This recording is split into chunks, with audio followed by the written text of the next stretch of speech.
ఈ మొత్తం కార్యక్రమానికి మంగాదేవి ఒక ప్రత్యేకమైనటువంటి ఒక ఆకర్షణ, ఒక ఒక దన్ను, ఒక బలం.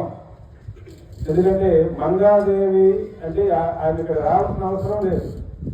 ఒక ప్రోగ్రామ్కి 30,000 40,000 వరకు తీసుకుంటున్నారు. ఆ స్టేజ్లో ఉన్న వాళ్ళు ఇలా మీటింగ్లకు వచ్చి పద్యాలు పాడుకోవాల్సిన అవసరం లేదు. రారు కూడా విశ్రాంతి ఉంటే రెస్ట్ తీసుకుంటారు. ఆరోగ్యం కాపాడుకోవాలి, ఆ గొంతును కాపాడుకోవాలి, ఆరోగ్యాన్ని కాపాడుకోవాలి. మళ్ళీ ప్రదర్శనకి వెళ్ళాలంటే ఖాళీగా ఉన్నప్పుడే రెస్ట్ తీసుకోవాలి.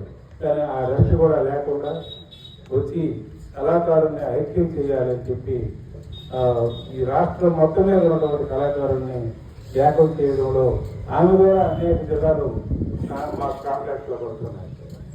మాకు తెలియని జిల్లాల్లో కూడా ఆమె ఎక్కడ ప్రదర్శనిస్తే అక్కడ ఏపీ కళాకారుల సంక్షేమ సంఘంలో సభ్యులు చేరే విధంగా కృషి చేస్తున్నారు.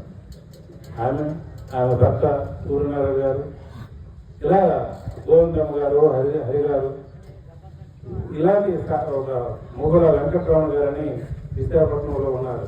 మహా కళాకారుడు, రచయిత, విశ్లేషకుడు, నటుడు, న్యాయ నిర్ణేత, steel plant general manager, assistant general manager.